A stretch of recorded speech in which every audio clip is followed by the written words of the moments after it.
A human dared to defy the alien tyrant before 100 enslaved species, and by nightfall, his life hung by a thread. Kazon King Zorax's summons blared across the Ansible relays, dragging representatives from each conquered race to the Obsidian Council chamber on Zarkon Prime. They huddled in silence as Zorax stalked to the central dais. His elite guards fanned out around him. He thrust a clawed finger at a flickering hollow of Avalon warships attacking a Kazan transport. The Avalon rebels have sealed their fate. Their worlds will burn until not even atoms remain. Murmurs rippled through the chamber. Zorax glared, daring any to object. "This is unacceptable," a voice rang out. "The Avalon are fighting for their freedom. Their cause is just." Zorax whirled as a lone figure rose amidst the cowering throng. Jordan Boyd, the human ambassador. "You dare challenge me, human?" Zorax snarled. "I should eviscerate you where you stand." "Humanity stands with the Avalon," Boyd said. "We demand you end this oppression."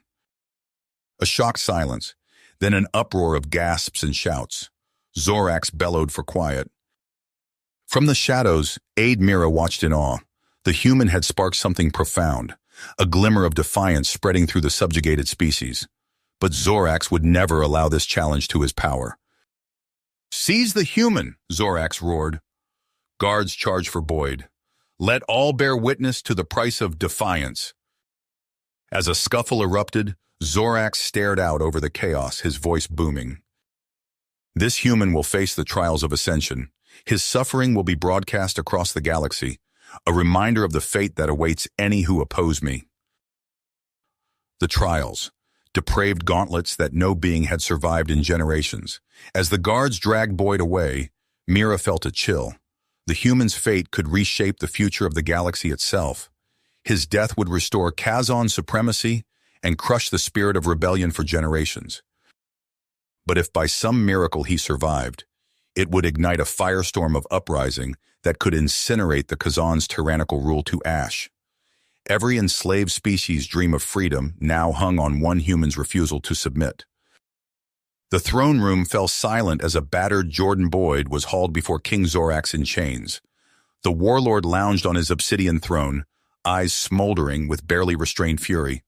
Zorax rose to his feet and stalked forward until he loomed over the shackled human. "Jordan Boyd," Zorax spat the name like venom. "You dared to challenge my supremacy before the council. Now you will face the consequences." Boyd met Zorax's glare, his voice steady. "Get on with it, then." Zorax's lips curled in a cruel sneer. "In my boundless mercy, I grant you the honor of the trials of ascension. 3 challenges to break your body and crush your spirit before I permit you the release of death." Boyd remained stoic, unwavering. "The trial of pain," Zorax intoned. "You will battle my fiercest Zarkonian gladiators in the fighting pits. The trial of doubt on Nethys, where your sanity will be shredded by hallucinogenic nightmares. And finally, the trial of sacrifice, a test of how much your noble ideals are truly worth." As Zorax spoke, a hulking insectoid warrior stepped from the shadows. Craxus, the king's sadistic enforcer. His compound eyes glittered with malice as he cracked his barbed knuckles. "I will oversee the human's trials," Craxus chittered. "His suffering will be legendary." The court erupted in raucous jeers and taunts. Only Boyd remained unbowed, his teeth clenched, eyes hard as steel. Zorax drank in the spectacle, savoring the promise of retribution. From her shadowed alcove, Mira, the king's aide, watched in mounting dread. She had seen too many wither and die in the trials. But as she studied Boyd, a faint ember of hope kindled in her heart. There was something different in this defiant human, an unyielding core that refused to be broken. Perhaps, if Boyd could endure the coming ordeals, his legend might set the downtrodden masses ablaze with the spirit of rebellion. As the court dispersed and Boyd was dragged away to await his fate, Mira slipped through the crowd with renewed purpose. She would need to move quickly, gathering allies, stoking the embers of dissent. A catalyst had been sparked. Now everything depended on the resilience of an insolent human captive. Mira caught the eye of Zaxia of the Velen and saw her own fears reflected back. The stakes had never been higher. The games had begun, and galaxies would tremble before the final act. The obsidian fighting pits of Zarkon Prime roared with bloodthirsty spectators as Jordan Boyd faced off against the monstrous Korgoth. The reptilian behemoth towered over the human, his frame a mass of corded muscle and jagged scales. Wicked hooks gleamed in his clawed fists, promising to rend flesh from bone. Jordan gripped his war mace, the heft of Zarkonian steel his only defense. Sweat trickled down his back as he stared across the sand at his foe. A throbbing welt on his temple marked where the guards had struck him, but he channeled the pain into focus. At the shrill blast of a whistle, Korgoth charged. Jordan dodged, pivoting as a hook whistled past his ear. The arena exploded with howls and jeers, alien tongues baying for savagery. Jordan danced between the onslaughts, searching for an opening. Korgoth was strong, but slow. Jordan ducked a swing and rolled, letting the reptilian's momentum carry him forward. As Korgoth stumbled, Jordan leapt for a hanging chain. Hand over hand he climbed, sparks flying as Korgoth's hooks scraped the links. At the apex, Jordan pushed off, swinging out in a wide arc. He touched down on a stone outcropping and spun to face his opponent. High above in the Kazan court, King Zorax glowered at the spectacle below. The human should be dead by now. Beside him, Kraxus watched through narrowed eyes. He's clever, this one. Unpredictable. Jordan's chest heaved as he scanned the arena. Korgoth stalked toward him, eyes glinting with primal hate. As the reptilian lunged, Jordan heaved the mace with all his strength. It caught Korgoth in the knee with a sickening crunch. The behemoth roared in pain and fury. Jordan was already moving, circling to the far side of the ring. Across the galaxy, in hidden bunkers and crowded hovels, the subjugated races watched the battle unfold. One-eyed Zaxia stared at the flickering hollow, her heart pounding. Rykos the Velen clenched his fists as the human evaded another attack. For the first time in generations, a faint spark of hope kindled in the hearts of the oppressed. Whispers raced through the dark corners of spaceports and ghettos. Could a human truly defy the unassailable might of the Kazan? In the arena, Jordan's arms burned with fatigue.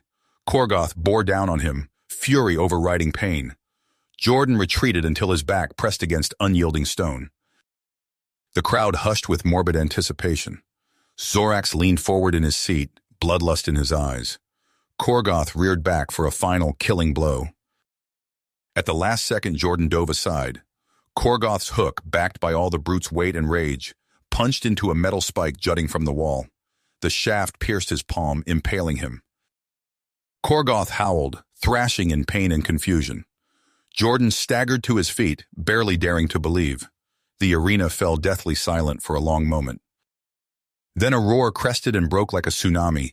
Some spectators hollered in primal excitement, others bellowed curses. King Zorax shot to his feet, his face a mask of disbelief and fury. Jordan stood at the heart of the pandemonium, battered and drained to his very marrow. But as the guards waded in to drag him back to his cell, he met Zorax's incandescent gaze. Undefeated, unbroken. In the shadows of the Kazan court, Mira bent to her furtive work with renewed urgency. Tapping secret codes, she fed the smoldering embers of insurgency across the stars. The human had done the impossible. In the fighting pits of Zarkon, he had given the downtrodden the most potent weapon of all, hope. And deep in the bowels of the Kazan dungeons, as he awaited the next trial, Jordan Boyd steeled himself for the battles ahead. The reptilian lay broken behind him. But the war for the soul of the galaxy had only just begun. The acrid stench of Nethys filled Jordan's nostrils as he stumbled onto the planet's barren surface. Jagged rock formations jutted from the ground like broken teeth, their surfaces shimmering with an oily iridescence. The air itself seemed to pulse with an alien energy that set his nerves on edge. Kraxus's chitinous mandibles clicked in anticipation. Welcome to your worst nightmare, human. Let's see how long your mind holds out in this realm of madness. Before Jordan could respond, the insectoid enforcer vanished in a haze of purple smoke. Left alone in the desolate landscape, Jordan felt a creeping sense of unease. He took a tentative step forward, and the ground beneath his feet rippled like water. Suddenly, the world around him warped and twisted. The rocks melted into pools of liquid metal, while the sky fractured into a kaleidoscope of impossible colors. Jordan's head spun as he tried to make sense of his surroundings. "Boyd, over here!" a familiar voice called out. Jordan whirled around to see Captain Sarah Chen, his former commanding officer from Earth, standing atop a nearby hill. Relief flooded through him at the sight of a friendly face. "Captain, what are you doing here?" he asked, scrambling towards her. As he drew closer, Chen's expression hardened. "I'm here to talk some sense into you, Boyd. This rebellion of yours is doomed to fail. You're going to get us all killed." Jordan recoiled as if struck. "What? No, that's not true. We have to fight back against Zorax's tyranny." Chen's form flickered, her face momentarily replaced by a grotesque alien visage before snapping back to normal. "Wake up, Boyd! You're no hero. You're just a pawn in a game you can't win." The ground beneath Jordan's feet dissolved, plunging him into a swirling vortex of memories and nightmares. He saw flashes of burning cities, heard the screams of dying comrades. Each image stabbed at his psyche, chipping away at his purpose. "This isn't real," Jordan muttered through gritted teeth. "It's all in my head." But the visions persisted, growing more intense with each passing moment. Jordan found himself questioning everything he thought he knew. Was he really an ambassador, or just a lowly rebel foot soldier deluded by his own propaganda? Time lost all meaning as Jordan wandered through the hallucinogenic hellscape of Nethys. His mind reeled under the assault of conflicting realities and distorted perceptions. More than once, he caught himself on the brink of surrendering to the madness. In his darkest moment, when all hope seemed lost, a faint memory pierced through the psychedelic haze. The image of his wife and daughter back on Earth, their faces etched with pride as he embarked on his diplomatic mission. It was a tenuous thread of reality, but Jordan clung to it with desperate intensity. "I know who I am," he growled, forcing one foot in front of the other. "And I know what I'm fighting for." Step by agonizing step, Jordan pushed through the nightmarish landscape. The hallucinations raged around him, but he focused on that singular memory of home, using it as an anchor against the tide of insanity. After what felt like an eternity, the psychedelic maelstrom began to recede. The air cleared, and Jordan found himself standing on solid ground once more. His body was battered, his mind raw from the ordeal, but his spirit remained unbroken. As Jordan's senses returned to normal, he became aware of a faint buzzing sound. Looking up, he saw a swarm of tiny drones circling overhead, their cameras trained on his every move. The realization hit him like a physical blow. His entire nightmarish journey had been broadcast across the galaxy. In hidden rebel outposts and crowded alien slums, oppressed beings huddled around flickering screens. They watched in awe as the human emerged from Nethys, bloodied but unbowed. Whispered conversations erupted in 100 tongues, speaking of impossible courage and unbreakable will. Jordan had no way of knowing the impact his ordeal was having on the subjugated masses. As Craxus materialized to drag him away for the final trial, the humans' thoughts were focused solely on survival. But across the stars, the embers of rebellion were beginning to ignite. Jordan's muscles screamed as he stumbled onto the transport ship. The nightmares of Nethys still clawed at the edges of his mind, but he forced them back. There was no time for recovery. "Final destination reached," droned the ship's computer. "Commencing landing sequence." Through the view screen, Jordan saw a barren world materialize. Jagged mountains pierced rust-colored clouds, and vast plains of cracked earth stretched to the horizon. As they descended, a ramshackle collection of structures came into view. The refugee camp. The ship touched down with a bone-jarring thud. Jordan stepped out, his boots sinking into loose gravel. The acrid air burned his lungs as he surveyed the desolate landscape. Movement caught his eye. A small figure darted between the crude shelters, pursued by a larger one. "Vera, come back!" a woman's voice called out. Jordan sprinted towards the commotion. He rounded a corner to see a young alien girl, no more than 6 or 7 Earth years old, frozen in fear. A hulking, four-armed creature loomed over her, brandishing a crude blade. Without hesitation, Jordan charged. He tackled the alien, sending them both sprawling. They grappled in the dirt, the creature's extra limbs giving it a distinct advantage. Jordan felt ribs crack as a massive fist slammed into his side. "Stop!" the woman's voice rang out again. "He's not one of them!" The pressure on Jordan's chest eased. He looked up to see the alien's face twisted in confusion. A slim figure pushed past them both, scooping up the frightened child. "I'm sorry," the woman said, cradling the girl. "We're all on edge. I'm Lyra, and this is my daughter, Vera." Jordan climbed to his feet, wincing. "Jordan Boyd, I understand the caution, but—" His words were cut short by a deafening roar. The sky split open as a massive warship dropped out of hyperspace. Panic erupted in the camp as refugees fled their shelters. "It's Craxus," Lyra whispered, her eyes wide with terror. "They've found us." Jordan's mind raced. He had no weapons, no backup. But as he watched Lyra clutch her daughter close, he knew he couldn't stand by. "Is there a command center?" he asked. "Somewhere we can coordinate a defense?" Lyra nodded, pointing to a squat building near the center of the camp. Jordan sprinted towards it, dodging panicked civilians. Inside, he found a handful of grim-faced aliens hunched over antiquated comm systems. "I need a status report," Jordan barked, falling back on his military training. "What are our defenses?" The aliens exchanged wary glances before one stepped forward. "We have some salvaged blasters and a malfunctioning shield generator. That's it." Jordan's mind whirled, assessing options. "The shield, can we overload it?" "Yes, but—" "Do it," Jordan ordered. "When Craxus's forces land, we'll trigger the overload. It won't stop them, but it'll buy us time to evacuate." As the aliens scrambled to implement his plan, Jordan turned to find Lyra in the doorway, Vera clinging to her leg. "You're really going to help us?" Lyra asked, her voice tinged with disbelief. Jordan met her gaze. "I am." Outside, the whine of dropships filled the air. Jordan steeled himself for the coming battle, knowing his actions here would echo across the stars, for better or worse. Jordan's muscles burned as he half ran, half stumbled through the refugee camp's outskirts. Lyra clutched Vera to her chest, the child's eyes wide with terror. Behind them, the camp erupted in chaos, screams, explosions, and the sickening crunch of collapsing structures. "This way!" Jordan shouted, gesturing towards a narrow ravine barely visible in the dim light.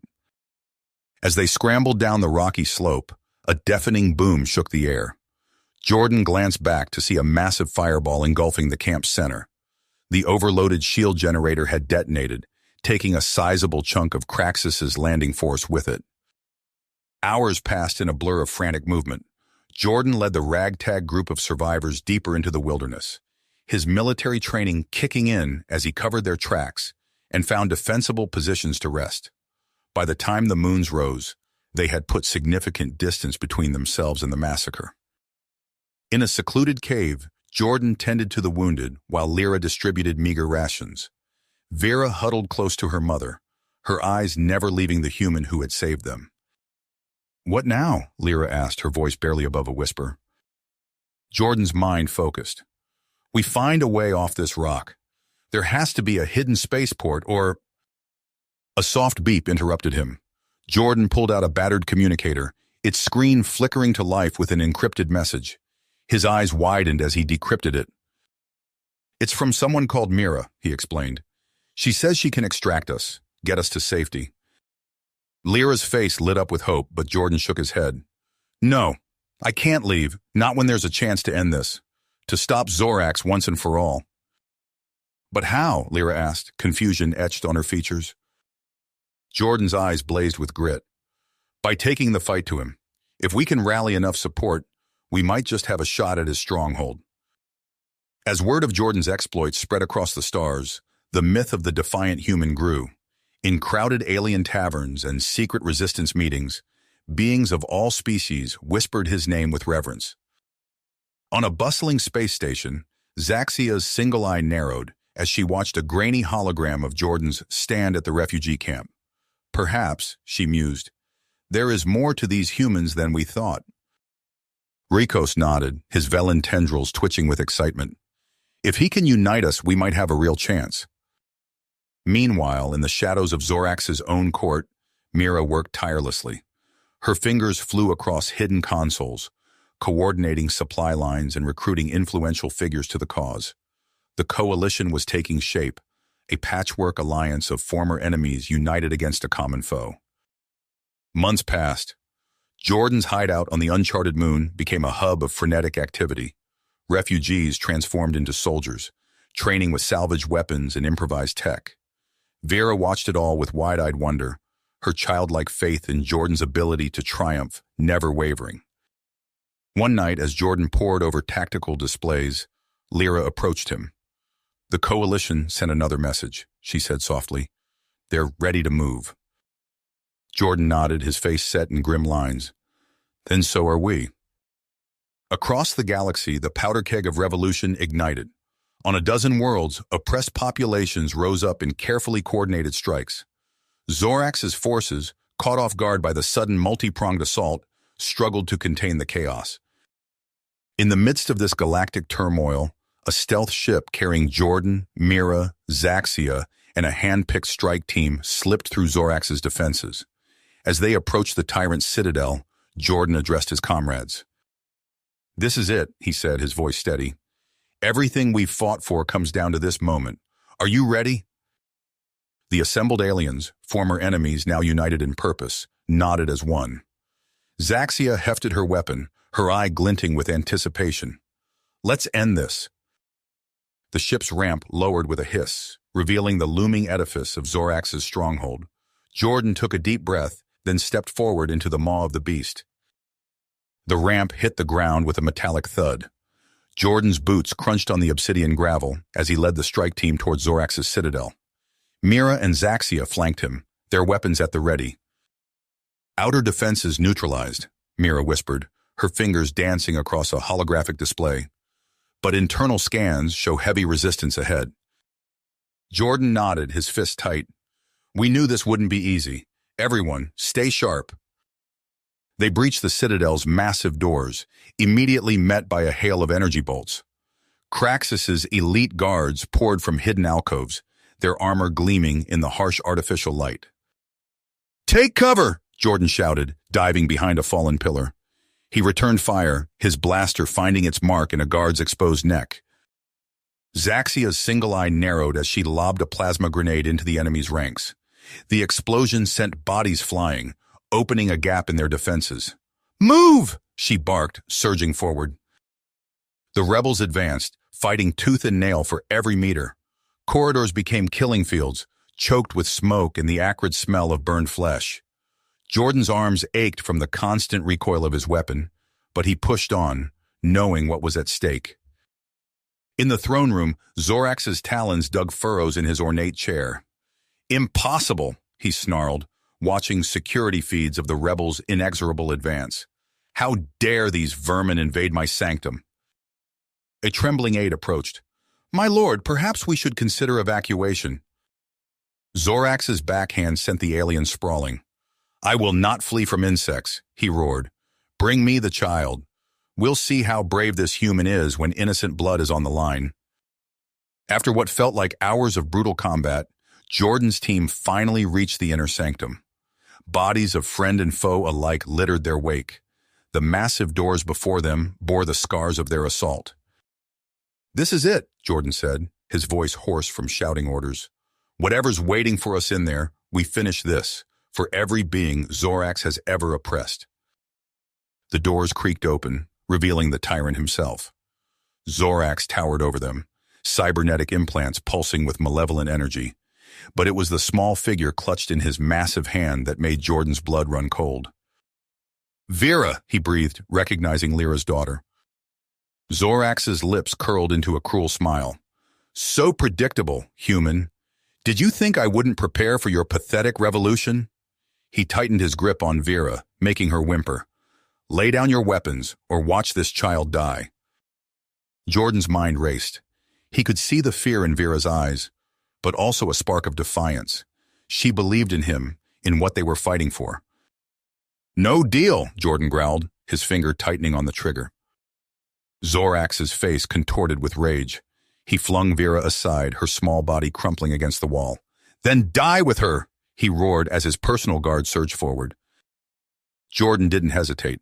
With a primal yell, he charged into the fray. His blaster sang, each shot finding its mark with deadly precision. Mira and Zaxia fought at his side, their movements a deadly dance honed by months of shared struggle. The room became a chaotic whirlwind of energy bolts and hand-to-hand combat. Jordan ducked under a guard's wild swing, driving his elbow into the alien's throat. He spun, using the momentum to slam another attacker to the ground. Slowly but surely, the tide began to turn. The rebels' desperation and Jordan's tactical acumen proved a lethal combination. As the last of Zorax's guards fell, the tyrant found himself alone. "Impossible," Zorax sputtered, backing away. "You're nothing but a primitive ape." Jordan advanced, his eyes blazing. "You never understood, Zorax. It's not about species or technology. It's about the will to be free." With a snarl, Zorax lunged at Jordan, his cybernetic enhancements giving him inhuman speed. But Jordan was ready. He sidestepped the attack, using Zorax's momentum against him. In one fluid motion, Jordan brought his weapon down on the tyrant's spine. There was a sickening crack. Zorax stumbled, his legs suddenly useless. He fell to his knees, looking up at Jordan with a mixture of hatred and disbelief. "This isn't over," Zorax wheezed, reaching for a hidden control panel. "I'll reduce this entire sector to atoms before I—" Jordan's final shot silenced him forever. For a moment, the throne room was deathly quiet. Then Jordan snapped into action. "Find Vera," he ordered, rushing to where the girl had fallen. "And Mira, contact the Coalition fleets. Let them know Zorax is dead." As Mira's fingers flew across her comm unit, Jordan gently lifted Vera. The child's eyes fluttered open, focusing on his face. A small smile played at her lips. "You did it," she whispered. Jordan nodded, his throat tight with emotion. "We did it, Vera. All of us, together." Outside the Citadel, word of Zorax's fall spread like wildfire. On 100 worlds, oppressed beings looked to the stars with hope for the first time in generations. The reign of terror was over. But for Jordan, cradling Vera as medics rushed to treat her, the work was far from finished. A new galactic order would need to be built, one that ensured such tyranny could never rise again. As if reading his thoughts, Mira approached. "The Coalition delegates are assembling," she said.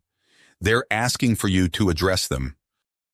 Jordan nodded, carefully handing Vera to a medic. He turned to face his comrades, the weight of responsibility settling on his shoulders. The real challenge lay ahead, forging a lasting peace from the ashes of war. Jordan took a deep breath, his eyes scanning the expectant faces of the Coalition delegates. The weight of countless worlds rested on his next words. "Today we stand at a crossroads," he began, his voice steady. "Zorax's reign of terror is over, but the real work has only just begun."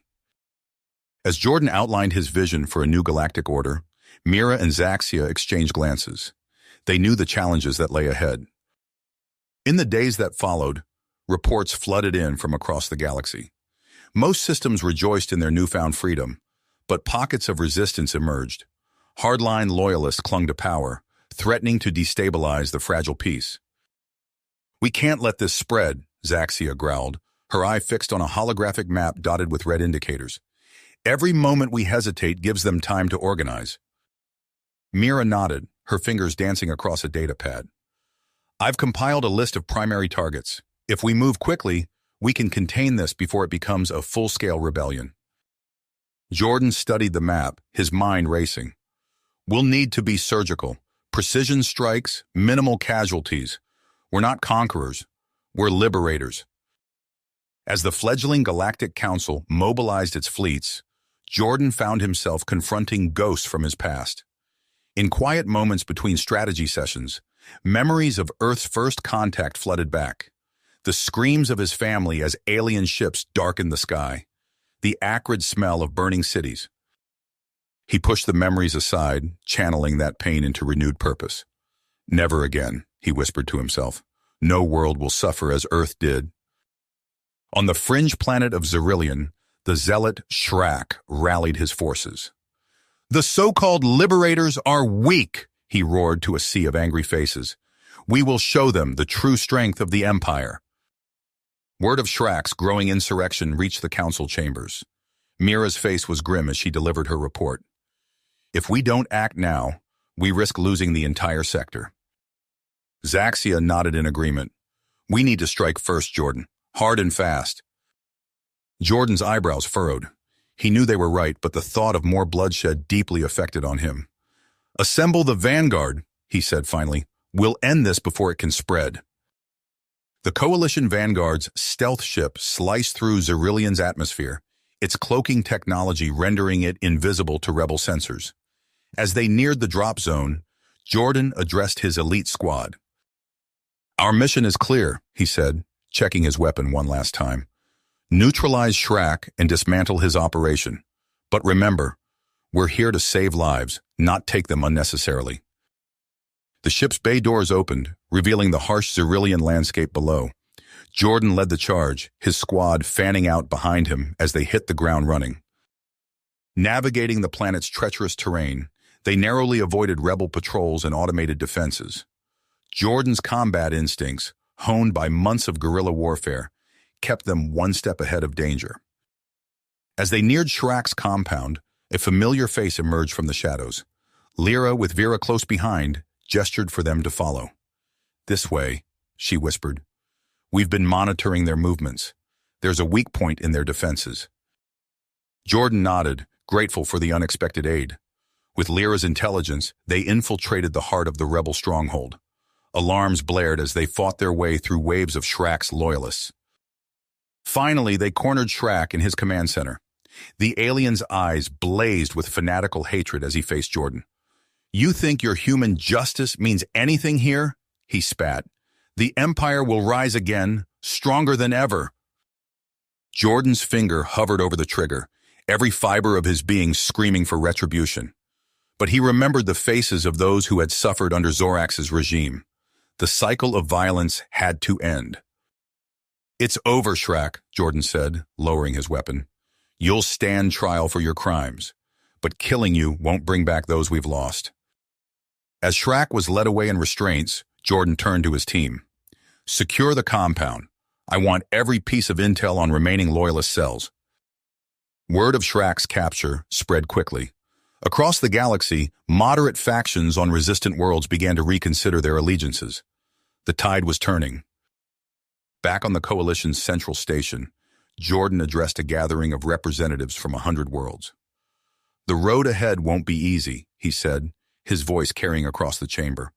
But together, we can build something greater than any empire, a true unity of species, founded on mutual respect and shared prosperity. As the applause died down, Jordan caught Mira's eye. She nodded, a small smile on her face. They both knew that the real work was just beginning. In his quarters that night, Jordan reviewed plans for the new Coalition Guard, a multi-species force dedicated to maintaining peace and overseeing the complex process of galactic demilitarization. He paused, looking out at the stars. Somewhere out there, Earth was waiting. Jordan allowed himself a moment of hope. Perhaps one day, humanity would rejoin the galactic community it had helped forge. But for now, there was work to be done. Jordan turned back to his desk, ready to face whatever challenges the dawn might bring. The years rolled by, each one bringing new challenges and triumphs for the fledgling Galactic Council. Jordan Boyd, his hair now streaked with gray, stood at the helm of a transformed galaxy. The scars of war had begun to fade, replaced by the foundations of a society built on unity and shared progress. In his office on Meridia, Jordan reviewed the latest reports from across Coalition space. Holographic displays flickered with statistics on education initiatives, resource distribution programs, and technological advancements. A smile tugged at the corners of his mouth as he saw the tangible results of their efforts. Another successful quarter, Mira said, entering the room. Time had been kind to her, her eyes still sharp with the same tenacity that had fueled their revolution. Jordan nodded. We're making real progress, but there's always more work to be done. As if on cue, a priority alert flashed across his screen. Jordan's brow furrowed as he read the intelligence briefing. On Draconis 7, a fringe human colony, trouble was brewing. Marek, Jordan muttered, studying the face of a charismatic human with piercing eyes. He's gained quite a following. Mira leaned in, her expression grim. Human supremacists. They're rejecting alien integration, preaching isolation and violence. Jordan's mind focused. He had seen this before, fear and hatred masquerading as righteousness. We can't let this spread, he said, rising from his chair. Convene the high command. We need to address this now. Hours later, Jordan stood before the coalition's military leadership. The mood was tense as he laid out the situation on Draconis 7. Our latest intelligence suggests Merrick plans to detonate an antimatter bomb here on Meridia, Jordan explained, gesturing to a holographic map, during the Interspecies Summit next month. A murmur of alarm rippled through the room. Admiral Zoe, a veteran of countless battles, spoke up. We should mobilize the fleet immediately. A surgical strike could... Jordan held up a hand. No, a show of force will only validate their propaganda. We need a different approach. He took a deep breath, knowing his next words would be controversial. I'll go to Draconis 7 myself, undercover. If I can infiltrate Merrick's inner circle, we might have a chance at resolving this peacefully. The room erupted in protests. Jordan weathered the storm, his commitment unwavering. When the clamor died down, he spoke again. I understand the risks, but sometimes the most powerful weapon we have is understanding. If we can reach these people, show them the truth of what we're building, it's worth the attempt. Reluctantly, the High Command agreed.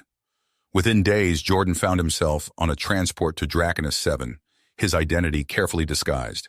As the ship approached the colony world, he steeled himself for the challenges ahead. The streets of New Providence, Draconis 7's capital, teemed with tension. Jordan moved through the crowds, his senses alert for any sign of Merrick's followers. Propaganda posters plastered walls and storefronts, their messages of human exceptionalism, a stark contrast to the diverse coalition worlds. It took weeks of careful maneuvering, but Jordan slowly worked his way into Merrick's inner circle. He attended rallies, offering measured support that caught the attention of the cult's leadership. Each encounter was a delicate dance, feeding their egos while gathering vital intelligence. In a dimly lit back room, Jordan finally came face to face with Merrick himself. The man's presence was electric, his words weaving a seductive tapestry of human destiny and alien threat. We stand at a crossroads, Merrick proclaimed, his eyes blazing. Will humanity claim its rightful place among the stars, or be diluted into irrelevance? Jordan listened, his heart heavy. He recognized the fear beneath Merrick's rhetoric, the same fear that had driven so many to follow Zorax. As the meeting concluded, Jordan knew time was running short. Slipping away from the gathering, he made contact with a small group of moderates he had quietly cultivated. Together, they formulated a daring plan to locate and neutralize the antimatter device. The operation was a blur of tense moments and split-second decisions. Jordan's team moved through Merrick's compound with practiced efficiency, disabling security systems and evading patrols. In a reinforced chamber, they found their target, a nondescript cylinder pulsing with terrifying energy. As Jordan's hands closed around the device, alarms blared. The extraction devolved into chaos, blaster fire erupting in the narrow corridors. 2 of Jordan's team fell, their sacrifice allowing the others to escape with the bomb. Merrick's enraged voice echoed through the compound as Jordan and the survivors fled into the night. They had prevented catastrophe, but at a cost. And Merrick was still out there, his ideology a poison that threatened everything they had built. Jordan knew the fight was not nearly finished. As he boarded a stealth shuttle bound for Merrick's rumored backup facility, he allowed himself a moment of relentless drive. One way or another, this conflict would end, not with violence, but with the power of truth and reconciliation. Understanding. One way or another, this conflict would end, not with violence, but with the power of truth and compassion. Decades passed, and the Galactic Coalition flourished under humanity's guidance. Jordan Boyd, now an elder statesman, gazed out at the glittering spires of New Meridia. The upcoming summit to welcome new allied members filled him with a sense of pride and accomplishment. A chime at his office door interrupted his reverie. Ambassador Vera entered, her face etched with worry. "Jordan, We have a situation. She handed him a data pad, its screen flickering with encrypted messages. As Jordan read, his expression darkened. "This can't be right," he muttered, scrolling through the damning evidence of a conspiracy to destabilize the coalition. Vera nodded grimly. "I've verified it myself. Someone on the council is compromised." Jordan's mind raced. They couldn't risk derailing the summit, not when so much was at stake. "We keep this quiet," he decided. "Maintain normalcy while we investigate. Can I count on you?" Vera's eyes gleamed with purpose. "Always." Over the next weeks, Jordan and Vera worked tirelessly, sifting through data and following leads. Suspects emerged from every corner of the coalition. The Andorian trade minister, with questionable financial ties. The Zygonian security chief, still bitter over past slights. But as the pieces fell into place, a horrifying picture emerged. Jordan stared at the final piece of evidence, his hands trembling. "It can't be," he whispered. Vera's face was ashen. "Zaxia," she confirmed. "It's really him." Memories flooded Jordan's mind, battles fought side by side, countless lives saved together. How could his oldest alien friend have fallen so far? There was no time for sentiment. Jordan activated his secure comm. "Initiate Protocol Omega. We move now." A strike team led by Jordan himself cornered Zaxia in his private quarters. The alien's eyes blazed with a mixture of hatred and sorrow as he was taken into custody. "You don't understand," Zaxia hissed. "The coalition is weak. We need strength to survive." Before Jordan could respond, alarms blared throughout the station. Reports flooded in of coordinated attacks across allied capitals. The summit erupted into chaos as key leaders fell to assassins' blades and strategic installations went up in flames. Jordan raced to the command center, barking orders as he went. "Lock down all major cities. I want a full communications blackout." But it was too late. The damage was done. Riots spread like wildfire as old hatreds and prejudices bubbled to the surface. On a dozen worlds, former enemies turned on each other with savage fury. In the heart of New Meridia, Jordan watched helplessly as the city he had worked so hard to build tore itself apart. Crowds of humans and aliens alike clashed in the streets, their unity shattered by fear and mistrust. Vera appeared at his side, her face streaked with tears. "What do we do now?" Jordan closed his eyes, the weight of leadership bearing down on him like never before. When he opened them, his gaze was steel. "What we must." He turned to his assembled advisors. "Prepare a public execution. Zaxia and his top conspirators. We'll broadcast it across every allied world." Gasps of shock rippled through the room. Vera stepped forward, her voice quavering. "Jordan, you can't mean that. It goes against everything we've fought for." "I know," Jordan replied, his voice heavy with regret. "But if we don't act decisively now, everything we've built will crumble. Sometimes we must do terrible things to preserve the greater good."